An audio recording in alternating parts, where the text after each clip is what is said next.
નમસ્કાર મિત્રો, કેમ છો તમે બધા? અમારી આજની વાર્તાનું નામ છે પડછાયો. કિરણના ફોન પર પગાર જમા થયાનો મેસેજ આવ્યો તો ઘરનું વાતાવરણ અચાનક એવું બદલાઈ ગયું, જાણે કોઈએ હવામાં તણાયેલી દોરી પર થપકી આપી દીધી હોય. એ જ દોરી જે ઘરની સ્ત્રીઓના ખભા પર નાનપણથી લટકતી રહે છે, જવાબદારીઓ, અપેક્ષાઓ અને પરંપરાઓની દોરી. પરંતુ આજે કિરણ એ દોરીને પકડીને નહીં, પણ ખેંચીને સીધી કરવા માંગતી હતી. સવારના સવારે 9 વાગ્યા હતા. રસોડામાં ગેસની ધીમી નીલી જ્યોત પર દાળ ઉકળી રહી હતી. કબાટ પાસે ઊભેલા સાસુજી, ઉષા દેવીએ, જેમ જ વરાળ ઉઠતી જોઈ, તેમના હોઠ પર એક અજીબ સ્મિત ફેલાઈ ગયું. એ જ સ્મિત, જેમાં મધુરતા ઓછી અને ઈરાદો વધુ હતો. તેમણે ખાંસી ખાઈને અવાજ સાફ કર્યો અને બોલ્યા, વહુ, આજે તારો પગાર આવી ગયો હશે. વીજળીનું બિલ અને ગેસનું બિલ બંને મળીને 15,000 રૂપિયા આપજે. હું બપોરે ઓનલાઈન જમા કરાવી દઈશ. તેમના અવાજમાં આદેશ હતો, વિનંતી નામની કોઈ વસ્તુ નહોતી. કિરણ પ્લેટ ધોઈ રહી હતી. થોડી ક્ષણો માટે તે ચૂપ રહી. પછી હાથ ખંખેરીને પાણી ટપકાવ્યું અને ફરી એકદમ શાંત અને સીધા અંદાજમાં, માજી, તમારે બિલ ભરવું હોય તો તમારા પૈસાથી ભરો. હું મારી કમાણી નહીં આપું. ઉષા દેવીની આંખો એકાએક પહોળી થઈ ગઈ. અરે વહુ, તું પણ તો આ ઘરમાં રહે છે, પંખા ચલાવે છે, ગેસ પર જ રસોઈ બનાવે છે. તું નહીં ભરાવે તો શું તારા પિતા ભરાવશે? કિરણે શાંત સ્વરે કહ્યું, બસ માજી, હવે આ લાઈન મારા પર ન ચલાવો. જે ઉપયોગ કરે છે એ જ ભરે છે, આ નિયમ મારા માટે પણ છે અને બધા માટે પણ છે. કિરણ આવી કેમ બની? તેનો જવાબ આ ઘરની દિવાલો પર લખાયેલો હતો. તે 10 વર્ષ પહેલાં વહુ બનીને આવી હતી, ત્યારે સંકોચ અનુભવતી, ધીમા અવાજે બોલતી અને ઘરની દરેક માંગને જવાબદારી સમજીને પૂરી કરતી હતી. પણ જવાબદારીઓ ક્યારે બોજમાં બદલાઈ જાય છે, તેનો હિસાબ કોઈ સાસુ વહુની વચ્ચે નહીં, પણ સમાજની દિવાલો પર છુપાયેલો રહે છે. ઉષા દેવીને આદત હતી દરેક ખર્ચ, દરેક જરૂરિયાત, દરેક સમસ્યાનો બોજ વહુ પાસે ફેંકી દેવાની. ઘરમાં દીકરો વિકાસ હતો, કિરણનો પતિ, જેનો એક જ સિદ્ધાંત હતો, મમ્મી જે કહે તે જ સાચું છે. તે પોતે કમાતો હતો, પણ પૈસા બાળકોના અભ્યાસ અને ઘરની માં નાખી દેતો.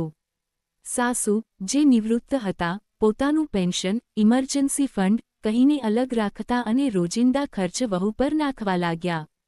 છેલ્લા 3 વર્ષથી દર મહિનાની 5 તારીખ કિરણ પર ભારે પડતી.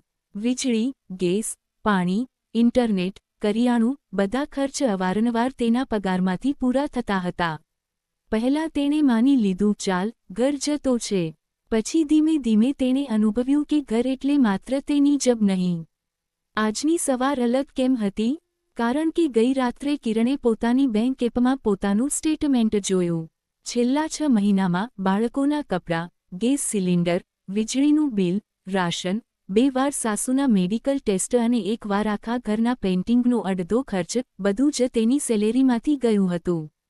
સેલેરી જે 28,000 રૂપિયા હતી અને ખર્ચ તેનાથી ઘણો વધારે. વિકાસે ક્યારેય એ નહોતું પૂછ્યું કે, કિરણ, તારી પાસે મહિનાના અંતે કેટલું બચે છે? તેને તો લાગતું હતું કે પૈસા વહુની જવાબદારી છે, અને પિતાનું પેન્શન, માતાની બચત, તેની કમાણી, આ ત્રણેય પહેલાં વહુનું પર્સ ખુલવું જોઈએ. કિરણે લેપટોપ ઓન કરીને પોતાના ખર્ચ એક પછી એક લખ્યા અને પહેલીવાર અનુભવ્યું કે તે વહુ નહીં, પણ આ ઘરની એટીએમ મશીન બની ચૂકી છે. સવારે ઉષા દેવીએ ગુસ્સામાં ઓઢણી પોતાની કમર પર કસીને બાંધી. કિરણ, તું આ નવું રૂપ કેમ કાઢી રહી છે?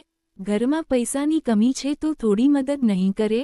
કિરણ હસી પડી, કડવી હસી. પૈસાની કમી છે માજી? કોની પાસે? તમારી પાસે તો પેન્શન આખું આવે છે. વિકાસની સેલેરી મારાથી બમણી છે. અને મારી પાસે શું? જે કમાઉં છું એનાથી જ ઘર ચાલે છે. અને તમે આને મદદ કહી રહ્યા છો? ઉષા દેવી ગુસ્સે થઈ ગયા. આ ઘર વિકાસનું છે, તું તો લગ્ન પછી આવી છે. ઘરના ખર્ચમાં હિસ્સો તો આપવો જ પડશે. કિરણની આંખોમાં ઠંડક આવી ગઈ. ઘર વિકાસનું છે, સાચી વાત છે, પણ ખર્ચની જવાબદારી મારા પર કેમ? મારા પૈસા શું મારા નથી? ઘરનો હિસ્સો વહેંચવો હોય તો બધા વહેંચે, માત્ર વહુ જ કેમ? લિવિંગ રૂમમાં ટીવી બંધ હતું, પણ વાતાવરણમાં એવું લાગતું હતું કે જાણે કોઈએ ડ્રામા ચેનલના સૌથી તીખા દ્રશ્યને લાઈવ કરી દીધું હોય. કિરણના 2 બાળકો રાણી અને યુવાન આ લડાઈને સમજી નહોતા રહ્યા, પણ ચહેરાના તણાવથી દિવાલો સુધી ગરમી ફેલાઈ ગઈ હતી. ઉષાદેવીએ ગુસ્સામાં વાટકો પછાડ્યો. તારું આ વલણ યોગ્ય નથી. ઘર આ રીતે નથી ચાલતું. કિરણે આશ્ચર્યથી પૂછ્યું. ઘર શું માત્ર મારા પૈસાથી ચાલે છે? તમે ક્યારેય વિકાસને કેમ નથી કહેતા વીજળી ગેસ ભરવાનું? ક્યારેય તેની જેબ તરફ આંગળી કેમ નથી ઉઠાવતા? ઉષાદેવીએ આંખો ચોરી. કારણ કે એ દીકરો છે. એટલો સીધો, એટલો કાચો જવાબ, જેમાં કોઈ તર્ક નહોતો, માત્ર પરંપરાનો બોજ હતો. કિરણને અંદર સુધી દુઃખ થયું. તેણે ઠંડા સ્વરે કહ્યું, તો ઠીક છે માજી. દીકરો ઘરનો છે, ખર્ચ પણ એ જ કરશે. મારી કમાણી મારા માટે, મારા બાળકોની જરૂરિયાતો અને મારી બચત માટે છે. તમારા બિલની જવાબદારી. ઉષાદેવી ચૂપ થઈ ગયા. વિકાસ ઓફિસ જવા માટે તૈયાર થઈ રહ્યો હતો. જ્યારે તેણે તકરાર સાંભળી તો તે બહાર આવ્યો. શું થઈ રહ્યું છે અહીં? ઉષાદેવી તરત બોલ્યા, તું આને સમજાવી દે. વહુ કહે છે કે બિલ નહીં ભરે. અમે બંને શું આખો બોજ ઉઠાવીશું? વિકાસે કિરણને જોતા જ ટોણો માર્યો, તને શું થઈ ગયું છે? મમ્મી બાબુજીએ શું બગાડ્યું છે? થોડો ઘણો ખર્ચ તું નહીં સંભાળે તો કોણ કરશે? કિરણે ધીમા પણ ખૂબ જ તીખા સ્વરે કહ્યું. વિકાસ, થોડો ઘણો ખર્ચ, ક્યારે? બધું બની ગયું, ખબર છે? જ્યારે તમે એકવાર પણ ન પૂછ્યું કે મારી પાસે મહિનાના અંતે શું બચે છે? માજી પોતાનું પેન્શન બચાવે છે, તમે તમારી સેલેરી બચાવો છો, અને મારી કમાણી આ ઘરની ધોંસમાં દબાઈ જાય છે. બસ, હવે વધારે નહીં. વિકાસ નારાજ થઈને બોલ્યો, મતલબ, તું ઘરની મદદ નહીં કરે? કિરણે માથું ઊંચું કરીને કહ્યું, હા, કરીશ.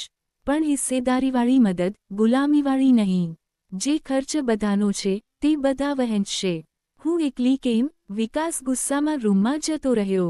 ઉષાદેવી બેસી ગયા. ગુસ્સો, શરમ અને તર્કનું મિશ્રણ ચહેરા પર નાચી રહ્યું હતું. કિરણ ઓફિસ પહોંચી તો દિમાગમાં ઘરની ગડમથલ ચાલી રહી હતી.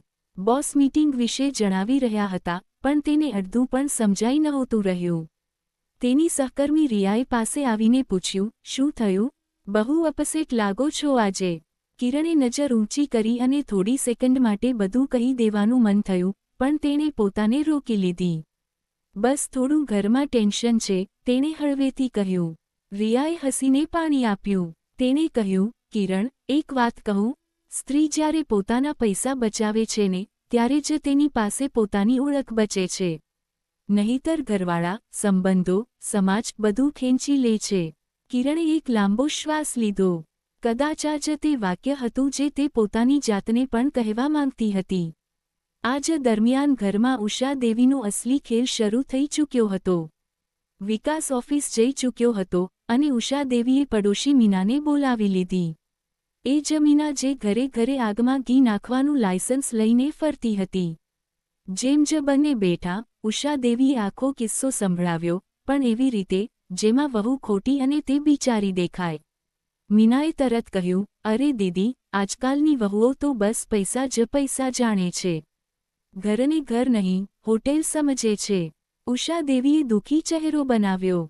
બસ મીના, આ જ સાંભળવાનું બાકી હતું અમને. અમે તો એવું જ વિચારતા રહ્યા કે વહુ છે, દીકરી જેવી જ હશે. પણ આને તો બસ પૈસા જોઈએ છે. ઘરની જવાબદારી સાથે કોઈ મતલબ જ નહીં. મીનાએ પાણી પીતા એક ખતરનાક સલાહ આપી. દીદી, તમે એકવાર તમારા દીકરાને બરાબર સમજાવો. જો તે વહુને થોડો દબાવશે, તો તેની આ અકડ આપોઆપ નીકળી જશે. આમને મોકો ન આપો. ઉષાદેવીએ માથું હલાવ્યું. આ સલાહે તેમને વધુ ચાલાક બનાવી દીધા. સાંજે વિકાસ આવ્યો તો ઉષાદેવીએ તેને નાસ્તાની પ્લેટ આપતા કહ્યું, બેટા, એક વાત કહું? ઘરની હાલત હવે ઠીક નથી.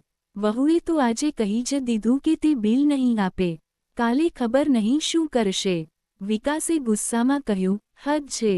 હું પણ સમજી નથી શકતો કે આને અચાનક થયું શું છે. હું વાત કરું છું એની સાથે. ઉષાદેવી બોલ્યા, વાત જ નહીં, સાફ સાફ સમજાવજે. વહુ જો પોતાની મરજી ચલાવશે તો ઘર બગડી જશે. ઘરમાં અનુશાસન જરૂરી છે. વિકાસનું માથું તંગ થઈ ગયું. તેણે નિર્ણય કરી લીધો, આજે રાત્રે વાત કરશે. કિરણ જ્યારે બાળકોને સુવડાવીને કિચન સાફ કરી રહી હતી, ત્યારે જ વિકાસ અંદર આવ્યો. ચહેરા પર ગંભીરતા હતી. કિરણ, વાત કરવી છે, તેણે કહ્યું. કિરણે સિંક બંધ કર્યું અને પૂછ્યું, શાના વિશે? વિકાસે સીધો મુદ્દો પકડ્યો. તારે મમ્મી સાથે આ રીતે વાત નહોતી કરવી જોઈતી. ઘરના ખર્ચ આપણે બધા મળીને ચલાવીએ છીએ. તારી પણ ફરજ છે. ફરજ? કિરણે ધીમેથી કહ્યું, મતલબ મારી ફરજ છે પૈસા આપવા અને બાકી બધાની ફરજ છે મારા પૈસા ખર્ચવા? ફરજ બરાબર કેમ નથી વહેંચાતી વિકાસ? વિકાસ ગુસ્સે થયો. તું દરેક વાતને મુદ્દો કેમ બનાવી રહી છે કિરણ? પારિવારિક વસ્તુઓમાં આટલો હિસાબ નથી ચાલતો. કિરણે હાથ સાફ કર્યા અને તેની સામે બેસી ગઈ. એ જ તો મુદ્દો છે વિકાસ. પારિવારિક વસ્તુઓમાં હિસાબ નથી ચાલતો, પણ ખર્ચ ચાલે છે, અને એ પણ માત્ર મારી સેલેરીમાંથી. મમ્મી પોતાનું પેન્શન બચાવી લે છે, તું તારી સેલેરી બચાવે છે, અને હું ઘરના ભારની હત્યા બની ગઈ છું. વિકાસે ગુસ્સામાં કહ્યું, તો તું શું ચાહે છે? અમે તારી સામે હાથ ફેલાવીએ? કિરણે શાંત સ્વરે કહ્યું, નહીં, ચાહું છું બધાની હિસ્સેદારી. ઘર માત્ર વહુનું નથી હોતું, બધાનું હોય છે. તો ખર્ચ પણ બધાનો હશે. હું એકલી કેમ દર મહિને 10 રૂપિયા ઋણ 15,000 ભરું? વિકાસ ચૂપ રહ્યો. કિરણે અચાનક પોતાની જૂની ડાયરી કાઢી. તેમાં છેલ્લા 6 મહિનાના બિલ નોટ કરેલા હતા. તેણે એક એક પાનું વિકાસને બતાવ્યું. જો, વીજળી 3,200 રૂપિયા, ગેસ 1,200 રૂપિયા, રાશન 4,500 રૂપિયા, બાળકોની દવા 2,000 રૂપિયા, ઇન્ટરનેટ 800 રૂપિયા, સાસુમાનો ટેસ્ટ 3,500 રૂપિયા, બધું મારી સેલેરીમાંથી ગયું છે. તે એકવાર પણ ન પૂછ્યું કે મારી પાસે કેટલું બચે છે.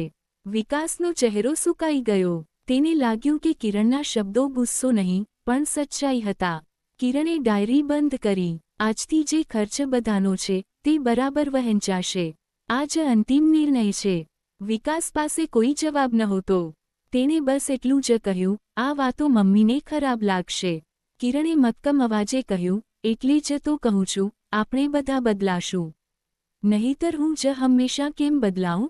વિકાસ જ્યારે રૂમમાંથી બહાર નીકળ્યો, ઉષા દેવીએ પૂછ્યું, શું બોલી વહુ? વિકાસે થાકેલા સ્વરે કહ્યું, તે નહીં માને, મમ્મી કહે છે કે ખર્ચ બધા વહેંચશે. ઉષા દેવીનો ચહેરો લાલ થઈ ગયો. મતલબ, વહુ ઘર પર રાજ કરશે? કાલે કહેશે હું પેન્શનમાંથી રાશન લાવું? આ તો હદ થઈ ગઈ. વિકાસે પોતાને થાકીને સોફા પર પછાડી દીધો. મમ્મી, તે તર્ક આપી રહી છે. તેના પણ ખર્ચ હોય છે.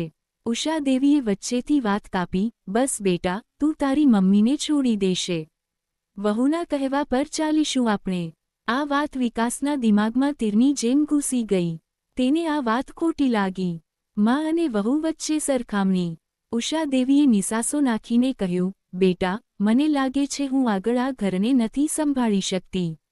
જો વહુ જ રાજ કરવા લાગશે તો હું મારા પિયર જતી રહીશ. તમે બંને તમારી મરજીથી જીવજો. આ વાક્ય કોઈ માં કહી દે તો દીકરાના દિલમાં અપરાધ બોધનો પહાડ તૂટી પડે છે. વિકાસની હાલત પણ એવી જ થઈ. મમ્મી, પ્લીઝ, એવું ન કહો, તેણે ગુસ્સામાં કહ્યું.